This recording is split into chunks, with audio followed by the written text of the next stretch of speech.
al-iqtisadi fi ta'am maknanya adalah kita bersikap sederhana.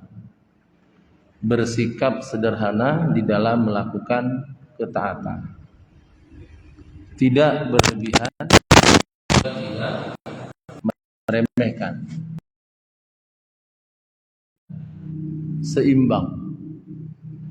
Jadi seimbang melihat ketaatan yang kita lakukan sekaligus kita melihat kemampuan pada diri kita. Ketika kita melihat ketaatannya ternyata membutuhkan tenaga yang besar, sementara tenaga kita tidak memungkinkan, maka carilah ketaatan lain yang lebih memungkinkan kita untuk bisa melakukan. Begitu pula kita melihat ada peluang beramal, tetapi kita melihat kemampuan finansial kita tidak mendukung, maka tidak boleh bersedih hati, carilah amal-amal soleh yang lain yang finansial kita mendukung itu.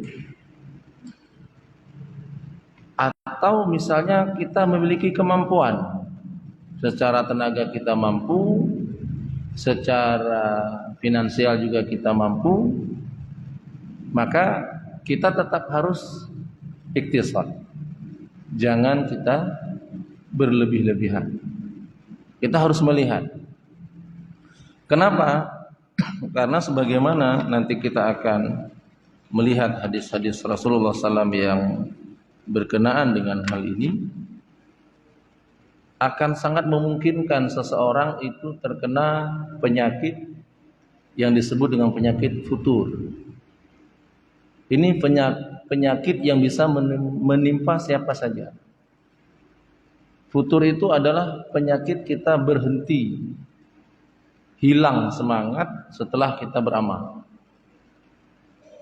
Hilang semangat kita sehingga kita pun tidak lagi bersemangat untuk melakukan amalan yang biasa kita lakukan. Yang biasanya dia semangat bangun malam, karena begitu semangat sehingga badannya kelelahan sehingga menjadikan dia berhenti. Dan futur ini banyak penyebabnya. Maka Rasul mengatakan likulli sirratin fatratan. Setiap semangat itu ada masa jeda, ada masa berhenti. Setiap kita semangat beramal ada masa down, ya. Dan kondisi ini juga dialami oleh para sahabat. Sehingga para sahabat pernah mengadu kepada Rasulullah, yaitu Hanzalah. Apa kata Hanzalah? Ya Rasulullah, Hanzalah ini sudah jadi munafik. Kenapa kamu mengatakan kamu munafik? Karena ketika aku berada di sisimu ya Rasulullah, aku bersemangat beramal. Bersemangat beramal. Ketika Anda menceritakan tentang surga, menjadi pemicu saya untuk melakukan ketaatan. Ketika engkau menceritakan tentang neraka, aku pun mampu menangis karena besarnya rasa takutku kepada Allah Subhanahu wa taala. Tapi ketika aku jauh darimu ya Rasulullah, hilang semangat itu. Ya, sehingga surga pun tidak lagi terbayang di hadapan mata, tidak lagi memicu untuk beramal. Maka Rasul mengatakan, wahai Hanzalah, setiap semangat itu ada masa jeda. Kalau kamu tetap terus bersemangat, baik bersamaku maupun tidak, sungguh malaikat nanti akan menyalamimu. Tapi setiap likulli sirratun fatratan. Setiap semangat itu ada masa jeda. Faman kanat fatratuhu illa sunnati faqad aflaha. Wa man kanat fatratuhu illa ghairi dzalika faqad halaka. Barang siapa yang ketika masa semangatnya dia masih masa jedanya, maksudnya masa jedanya dia masih berada di dalam sunnah bimbingan Rasulullah, maka dia sukses. Ketika sendirian, ketika down tidak semangat, tapi dia masih tetap amalannya tetap bisa dilakukan, maka dia sukses, selamat. Tapi barang siapa yang ketika masa jeda, masa down dia beramal, masa berhenti dia beramal, ternyata kepada selain bimbingan Rasulullah. Tidak sedikit hamba-hamba Allah yang sebelumnya rajin dia ke masjid, berada di saf-saf salat, jeda beberapa lama dia nggak nampak lagi di sini, tapi nampaknya di mana? Di bar, di diskotik, ya nggak nampak lagi dia di sini. Yang sebelumnya sangat anti dengan judi, tapi ketika dia down, ternyata dia didapati sedang judi online, main judi slot dan lain sebagainya. Nah ini orang yang seperti ini ketika masa jeda, dia jauh daripada bimbingan Rasulullah. Kalau sudah begini maka Rasul mengatakan halaka, dia akan celaka. Maka disinilah penting bagi kita untuk al-iktisad. Al-iktisad itu adalah kita seimbang, kita pertengahan, jangan terlalu bersemangat, juga jangan terlalu kendor, jangan terlalu kita meremehkan. Beginilah sikap ahli sunnah sebenarnya, yaitu wasatiyah. Wa kadzalika ja'alnakum ummatan wasata. Demikianlah kami menjadikan kamu semua menjadi umat yang pertengahan, umat yang seimbang, pribadi yang seimbang. Antara ketaatan dan kemampuan dia sesuaikan. Tidak mampu dia bangun sholat malam di jam 2 malam misalnya, Allah Subhanahu wa taala tidak menuntut kita lebih. Ya ayyuhal muzammil qumil laila illa qalila. Wahai orang berselimut, bangun malam, sholat malam. Allah minta sedikit saja. Allah tidak minta penuh. Yang sedikit itu Allah rincikan, nisfahu, kamu boleh mengambil di setengah malamnya. Ya.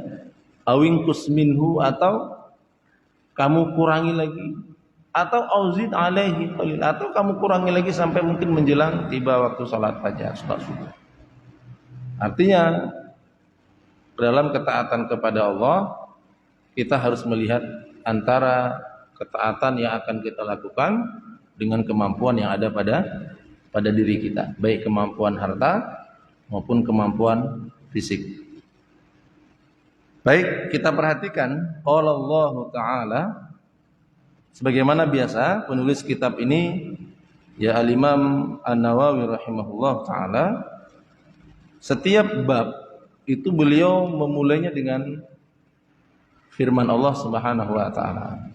Beginilah akhlak para ulama. Setiap kali ingin membahas tentang satu pembahasan, didahulukan ayat-ayat Allah. Qala Allah Ta'ala, Allah Subhanahu wa ta'ala berfirman, Taha ma anzalna 'alaikal Qur'ana litashqa. Tidaklah kami menurunkan Al-Qur'an kepadamu ya Muhammad litashqa, untuk kesusahanmu, untuk kesulitanmu. Jadi Al-Qur'an diturunkan bukan untuk membuatmu susah. Al-Qur'an diturunkan bukan untuk menjadikan kamu sulit. Ini Al-Quran diturunkan agar kamu mendapatkan kemudahan. Al-Quran diturunkan agar kamu mendapatkan ketenangan. Al-Quran diturunkan agar kamu mendapatkan kebahagiaan. Jadi Al-Quran diturunkan bukan membuat kamu susah, bukan membuat kamu sedih, bukan membuat kamu sulit. Maka kalau ada orang yang mengamalkan Al-Quran ternyata dia mengalami kesulitan, maka seharusnya dia mencari jalan mudah. Wah, gimana nih, saya sulit ini ngamalkan ayat ini. Cari jalan mudah. Kenapa demikian? Karena di ayat yang lain Allah Subhanahu wa taala menyebutkan yuridullahu bikumul yusra wa la yuridu bikumul usra. Allah menginginkan kepada kamu semua adalah kemudahan. Allah enggak menginginkan kita sulit melaksanakan syariat. Dan Allah tidak menginginkan kamu mengalami kesulitan. Dari ayat-ayat inilah Allah Rasul, para ulama usul fikih membuat satu kaidah, yaitu al-masyaqqatu tajlibu taisir. Nah, ini kaidahnya. Kesulitan itu menuntut adanya kemudahan. Sulit kita melakukan sholat, maka berdiri misalnya, cari jalan mudah. Anda bisa duduk, ya. Sulit kita dihadapkan pada satu kondisi, wah nggak sempat ke masjid ini. Sulit kita ada 2 orang, udah kita kerjakan jamaah. Setelah jamaah masjid selesai. Ya. Kemudian misalnya kita tidak sanggup berpuasa Ramadan kali ini, kita bisa berpuasa kali depan. Kita ganti, kita qadha. Kemudian kita tidak mampu berhaji, jangan lakukan. Kenapa? Karena haji berkaitan dengan istita'ah atau kemampuan. Tidak mampu, tidak apa-apa. Jangan kita paksakan. Karena yang dituntut bagi kita melaksanakan ibadah itu adalah harus terpenuhi 3 hal. Kalau 3 hal ini ketika kita melaksanakan ibadah ternyata 3 hal ini tidak ada, maka hakikatnya ibadah itu kosong. Hilang ruhnya. Maka para ulama mengatakan 3 hal ini harus ada dalam setiap ibadah yang kita lakukan. Yang pertama, dalam beribadah harus ada rasa takut kepada Allah. Yang kedua, ketika kita beribadah kepada Allah harus ada rasa harap yang besar kepada Allah. Dan yang ketiga, kita harus ada rasa cinta kepada Allah. Jadi ketika kita melaksanakan ibadah itu harus tenang. Tidak boleh tergesa-gesa. Tidak boleh kondisinya sulit. Nah, gitu. Kalau kondisinya sulit, maka kita harus tinggalkan itu, kemudian kita laksanakan yang lain. Satu contoh misalnya, ada satu video dulu ketika terjadi gempa di mana yang di Sulawesi itu ya. Ada imam sedang sholat, gempa di masjid, dia tetap melanjutkan sholatnya. Sebenarnya kondisi seperti ini sangat sulit bagi kita. Antara kita lanjutkan sholat di tengah bencana gempa, atau kita lari meninggalkan sholat. Pilih mana? Lari berarti meninggalkan sholat.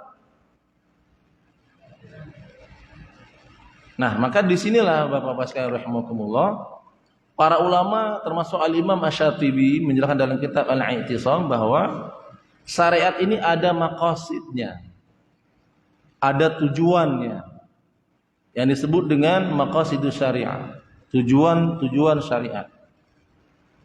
Ada 5 hal yang harus menjadi prioritas kita dalam setiap seluruh syariat, maka perhatikan 5 hal ini. 5 hal ini nggak boleh dilewati, 5 hal ini nggak boleh dilanggar. Inilah yang disebut dengan al-daruriyatul khamsah, 5 hak pokok. Yang pertama apa? Disebut dengan hifdzuddin. Ketika kita melaksanakan satu amalan itu, maka pastikan amalan itu agama kita terjaga. Satu kegiatan itu pastikan kegiatan amal kita terjaga. Ibadah kita, agama kita terjaga. Hifdzuddin. Kemudian hifdzuddam, terjaganya darah. Harus terjaga darah kita. Nyawa maksudnya, hifdzun nafas, jiwa. Jadi kalau kita sholat, ternyata gempa, maka tinggalkan sholat. Selamatkan jiwa kita. Karena apa? Allah Subhanahu wa taala menghargai jiwa kita ini mahal. Jiwanya orang beriman itu di sisi Allah itu mahal. Bahkan di dalam hadis disebutkan bahwa zawalul Ka'bah ahwanu 'indallah min qatlil mu'min. Hilangnya Ka'bah itu lebih ringan bagi Allah daripada terbunuhnya satu orang beriman. Maka bagi Allah nyawa kita ini mahal harganya. Maka tidak boleh kita gampang menumpahkan darah saudara kita. Berat dosanya itu. Karena bagi Allah saja Ka'bah itu kalau hancur ringan sama Allah. Padahal Ka'bah itu rumahnya. Daripada terbunuhnya satu orang beriman. Hilangnya nyawa orang beriman. Maka ketika orang beriman itu wafat atau rahmat Allah, langit dan bumi itu menangis. Bumi juga menangis kepada Allah. Ya Allah, tidak ada lagi hamba-Mu yang biasa berjalan di atasku, sujud di atasku, menangis di atasku. Hari ini dia sudah Engkau panggil, ya Allah. Langit dan bumi itu menangis ketika orang beriman itu kembali kepada Allah. Besar orang beriman. Maka kalau kita sholat, atau ada anak kita yang megang kabel-kabel listrik, tinggalkan sholat. Begitulah orang beriman itu, dia bersikap iktisad. Enggak dia paksakan, harus begini, enggak bisa. Itu perkara yang wajib saja kita harus bersikap longgar, apalagi perkara yang sunnah. Jangan sampai kita balik. Yang sunnah kita bersikap keras, ya, yang wajib kita bersikap longgar. Ala kulli hal, baik yang wajib maupun yang sunnah, kita harus iktisad. Perhatikan amalan ini mampukah kita kerjakan, kemudian kita lihat terpenuhi atau terlanggar tidak 5 hak pokok ini. Hibduddin, hibdun nafas, kemudian hibdul mal, terjaganya harta. Harta harus terjaga. Kalau dengan mengamalkan syarat itu ternyata harta kita nggak ada lagi, habis, nggak boleh. Jangan kerjakan amalan itu. Cari yang lain. Misalnya kita cuma punya duit 3 juta di kantong, di ATM, di rekening cuma 3 juta. Wah, ini ada ibadah kurban ini, gitu ya? Ada ibadah kurban, pahalanya besar, setiap 1 bulu pahalanya. Ada pengumuman di masjid, ada kolektif 1 hewan kurban, 1 orangnya 2,5 juta. Udah kita kasih 2,5 juta. Sementara di rumah nggak ada apa-apa lagi. Berasnya ada, listrik belum kita bayar, anak-anak perlu uang sekolah. Uang cuma 3 juta. Tinggalkan amalan ibadah itu, penuhi, jangan sampai hilang harta, mendatangkan madhar. Mudah agama ini. Antara kemampuan dan syariat yang akan kita lakukan, cari. Maka disitulah mengapa ada aulawiyah, ada skala prioritas, ada waktu tertentu mungkin yang amalan ini besar, tapi ada kondisi tertentu, kondisi kita yang itu kalau kita lakukan juga nilainya besar di sisi Allah Subhanahu wa taala. Baik. Kemudian kita lihat hadis yang pertama. Wa an Aisyah radhiyallahu anha anna Nabiy sallallahu alaihi wasallam dakhala 'alaiha wa 'indaha imra'atun. Sesungguhnya Nabi SAW datang kepada Nabi, ya, dan di sisi datang Aisyah kepada Nabi, kemudian di sisi Aisyah itu ada seorang wanita. Qala, kemudian Rasulullah berkata, ya, Nabi mendatangi Aisyah maksudnya, kemudian di sisi Aisyah itu ada seorang wanita. Nabi datang ke rumah Aisyah, ternyata bersama Aisyah itu ada seorang wanita. Nabi berkata, man hadhihi, siapa wanita ini? Qalat, berkatalah Aisyah, hadhihi fulanatun tadhkuru min salatiha. Ini adalah wanita. Kemudian Aisyah menceritakan bagaimana wanita ini cukup semangat dia melakukan ibadah sholat. Sholatnya sangat bagus, kemudian sholatnya sangat baik, kemudian sholatnya sangat luar biasa sekali. Kemudian apa kata Rasulullah? Mah ini termasuk kalimat larangan. Rasulullah nggak suka. Jangan lakukan itu. Maknanya begitu. Alaikum bima tutiquna. Alaikum bima tutiquna. Kalian harus melihat kemampuan kalian. Ini kata Rasulullah. Fa wallahi la yamallu Allah, fa wallahi, maka demi Allah, la yamalullahu hatta yamallu, Allah tidak pernah bosan sampai kalian bosan. Bahkan ahabuddin ilaihi, dan sesungguhnya yang ajaran agama, syariat agama yang sangat disenangi oleh Allah, ma dawama sahibuhu alaihi, yaitu syariat yang bisa terus dilakukan oleh si pelakunya. Enggak, istilahnya tidak terlalu banyak, tidak apa-apa, tapi bisa dilakukan. Daripada misalnya malam ini kita sholat tahajud 12 rakaat, malam besok udah nggak sholat lagi. Beklam menjaga sampai subuh, hantengu. Malam besok udah nggak sholat lagi dia. Malam besoknya udah nggak bangun lagi. Nah ini berarti dia tidak punya kemampuan. Lebih bagus sholat sebelum tidur 1 rakaat saja. Kemudian tiap malam kita rutinkan 1 rakaat witir sebelum tidur. Itu lebih baik. Ya, begitu pula dengan sedekah. Karena agama yang paling sangat disenangi, amalan agama yang paling disenangi oleh Allah itu adalah amalan yang dia secara rutin bisa dikerjakan meskipun mungkin frekuensinya kecil. Maka disinilah kenapa kita harus melihat antara kemampuan kita dan syariat yang akan kita lakukan. Kemudian wa an Anas radhiyallahu anhu qala, dari Anas radhiyallahu anhu dia berkata, jaa salasatun rahtin ila buyutin azwajin Nabi sallallahu alaihi wasallam. Ada 3 orang datang ke rumah istri-istri Nabi. Ada 3 orang. Kemudian yas'aluna an ibadatin Nabi sallallahu alaihi wasallam. Ketiga orang ini bertanya tentang ibadah-ibadah Nabi. Falamma ukhbiruhum ka'annahum taqalunaha wa qalu. Dan maka tatkala diceritakan kepada mereka tentang amal-amal ibadah Nabi, maka mereka pun berkata satu sama lain, aina nahnu minan Nabi sallallahu alaihi wasallam. Di mana kita dengan Nabi? Bagaimana kita ini? Nabi saja qad ghufira lahu ma taqaddama min dzambihi wa ma ta'akhkhara. Nabi saja dosanya yang telah lalu dan yang akan datang itu diampuni oleh Allah. Dan ibadahnya seperti itu. Ibadahnya sangat luar biasa. Wa qala ahaduhum, maka salah satu dari 3 orang ini berkata, ama ana, kalau begitu aku fa usalliyal laila abada. Aku akan sholat malam terus setiap malam. Wa qala al-akharu, kalau yang lain berkata, wa ana asumud dahra wala uftir.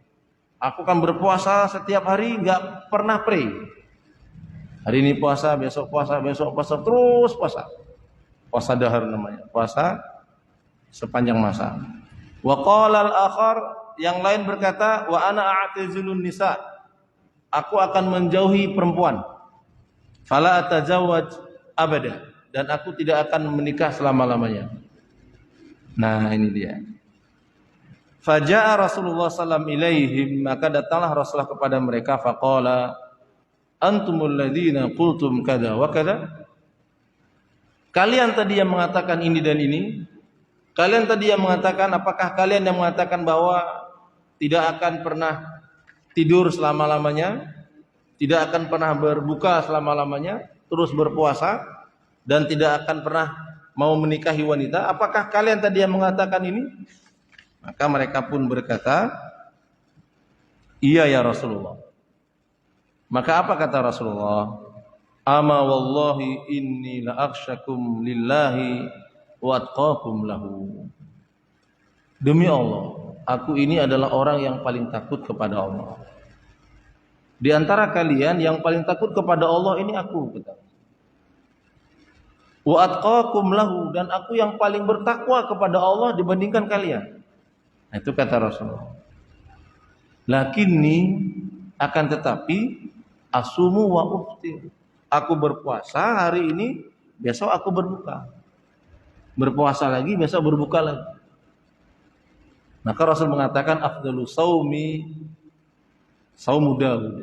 Ba'da Ramadan saumu Daud. Seutama-utama puasa sunnah adalah puasanya Nabi Daud. Ya, yasumu yauman wa yuftiru yauman. Dia berpuasa 1 hari, berbuka 1 hari. Kemudian wa usalliya wa arqud. Aku salat malam, aku juga tidur. Salat malam, Allahu Akbar, bangun jam 2, habis itu tidur lagi, habis itu bangun lagi sholat lagi, seperti itu. Sehingga Rasul mengatakan afdalul qiyami Daud. Seutama-utama sholat malam itu sholat malamnya Nabi Daud. Sebagaimana puasa Nabi Daud.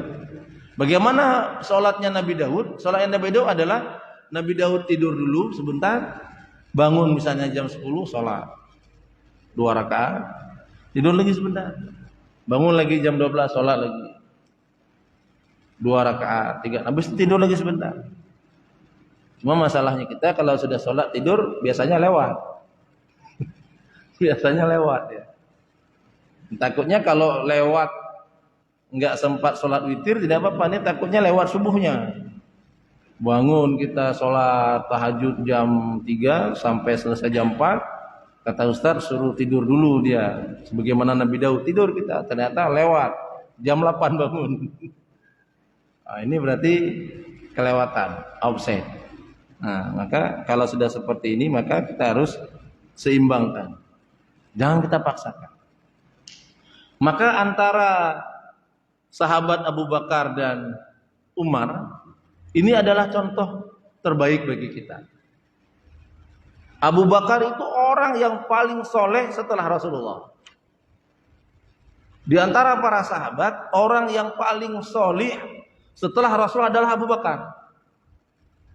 Bagaimana praktek Abu Bakar radhiyallahu anhu? Praktek beliau adalah setelah sholat Isya, dia sholat witir terlebih dahulu.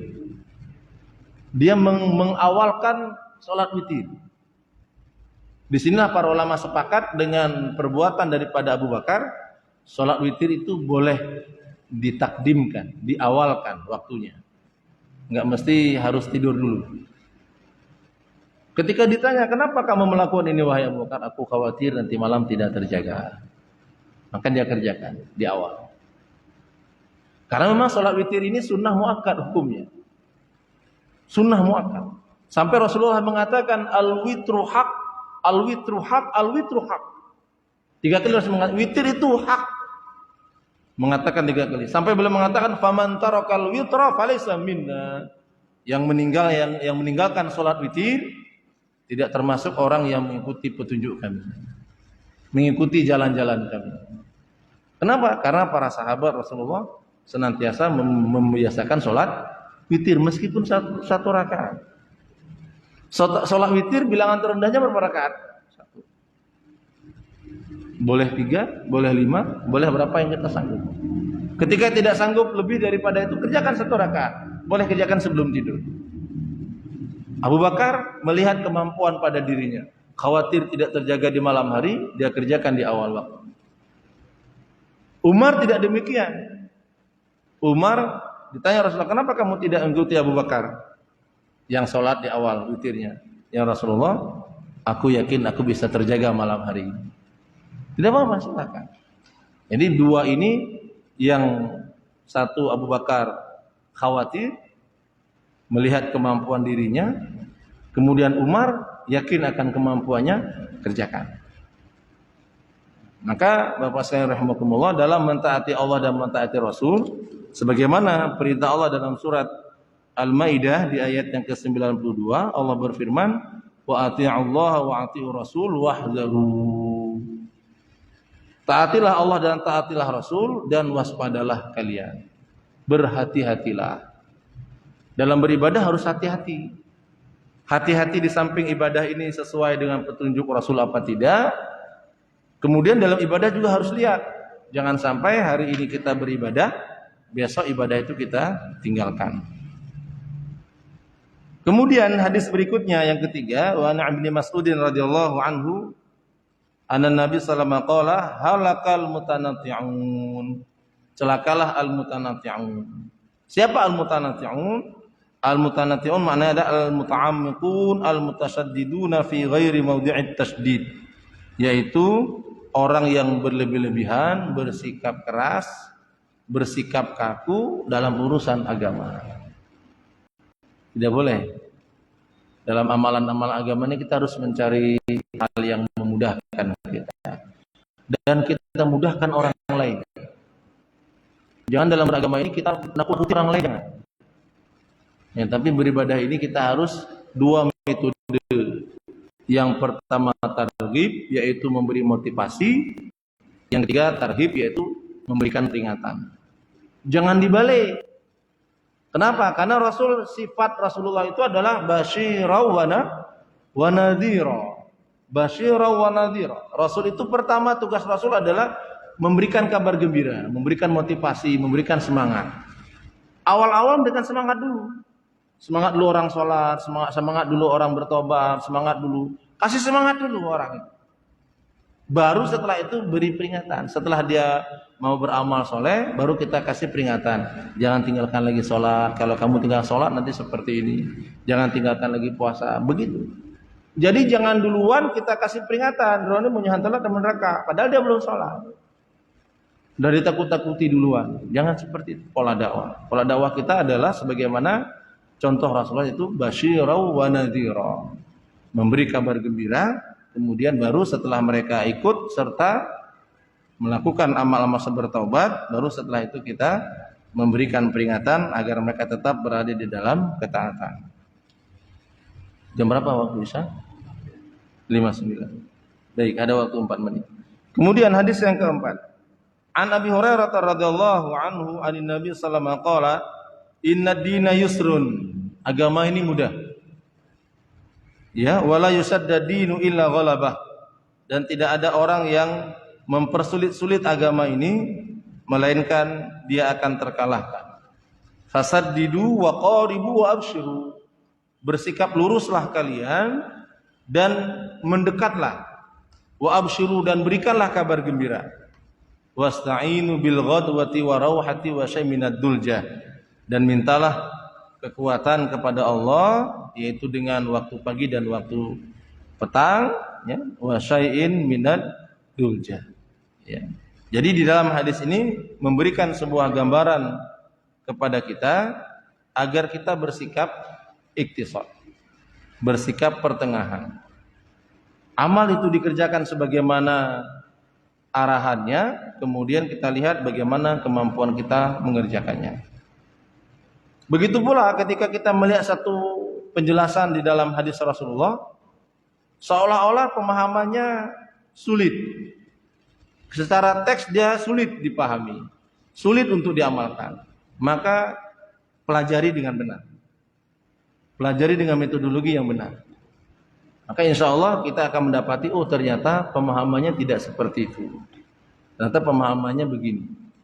Maka disitulah pentingnya bagi kita untuk belajar dan terus belajar, bertanya dan terus bertanya, agar kita mendapatkan gambaran yang sebenar. Ya, seperti tentang ibadah kurban, yang saat ini kita insya Allah akan melaksanakan ibadah besar. Dan perlu kita ingatkan bahwa saat ini kita berada di bulan haram. Bulan Zulhijjah itu bulan haram. Satu di antara 4 bulan haram. Ada 4 bulan haram apa aja? 3 beriringan, 1 terpisah. Apa yang pertama? Dzulqa'dah. Yang kedua? Zulhijjah. Yang ketiga? Muharram. Yang terpisah? Rajab. Imam Nawawi mengatakan kenapa disebut bulan haram? Beliau mengatakan bahwa bulan haram itu seperti istilah tanah haram. Tanah haram di mana? Di Mekah. Ada batasnya, ada hududnya. Juga di Madinah ada hududnya, ada batasnya. Tidak semua Mekah itu tanah haram. Ada batasnya. Dari batas mana disebut tanah haram. Ya, Madinah juga demikian, ada batas-batasnya. Disebut tanah haram, maka kita memuliakan tanah haram itu dengan memperbanyak ketaatan di tanah haram. Dengan memuliakan tanah haram itu dengan menghindarkan diri dari perbuatan dosa, perbuatan terlarang. Maka Ibnu Abbas itu kalau dia mau mukul anaknya, itu dibawa dulu keluar tanah haram. Itu Ibnu Abbas dibawa dulu anaknya keluar sampai lewat Hudaybiyah, ya kan? Hudaybiyah itu batas tanah haram. Sampai lewat Hudaybiyah baru dipok. Nah, begitulah misalnya. Kenapa? Karena khawatir kalau nanti dia memukulnya di tanah haram, dosanya besar. Maka dibawa keluar dulu dia dari tanah haram. Nah, itu kisahnya seperti itu. Maka di bulan haram juga demikian. Di bulan haram kita memuliakan dengan banyak ketaatan. Hindarkan diri dari dosa. Dosa sebenarnya itu di seluruh bulan terlarang. Tapi ketika Allah menyebutkan secara khusus fala tadlimu fihinna anfusakum, jangan kamu berbuat zalim di bulan haram, maknanya adalah kezoliman perbuatan dosa di bulan haram, dosanya berlipat ganda. Sebagaimana pahalanya juga berlipat ganda. Apalagi di bulan Zulhijjah, berkumpul seluruh kebaikan-kebaikan besar. Ada puasa Arafah. Kemudian ada ibadah haji bagi mereka yang haji. Ada kurban bagi kita yang mampu berkurban. Maka kami wasiatkan bapak-bapak yang memiliki kemampuan berkurban, berkurbanlah. Boleh jadi tahun ini kurban terakhir kita. Kurban itu dikasih limit waktu sama Allah hanya 4 hari. Lewat 4 hari kalau kita mau sembelih, hilang, nggak ada lagi pahala kurban. Pertama hari naharnya, kemudian 3 hari tasrik. Lewat itu kita mau berkurban, tidak ada lagi pahalanya. Sama seperti kita sembelihan biasa. Walaupun 100 ekor sapi kita sembelih. Tapi 1 ekor kambing yang kita sembelih di hari nahar dan hari tasrik, itu nilainya nilai-nilai kurban. Besar nilainya. Baik, Bapak sekalian rahimakumullah, berhubung sudah masuk waktu Isya, insyaallah kita akan lanjutkan hadis yang kelima, masih di dalam bab al-iqtisad fi ta'ah, yaitu kita bersikap seimbang, bersikap pertengahan dalam melakukan ketaatan. Barakallahu fikum jami'an, lebih dan kurang kami mohon dimaafkan. Apabila ada kalimat, ada narasi yang kurang berkenan, kami mohon dimaafkan. Fa'tabiru ya ulil absar la'allakum turhamun. Kita tutup dengan kitab majelis. Subhanakallahumma rabbana bihamdika asyhadu an la ilaha illa anta astaghfiruka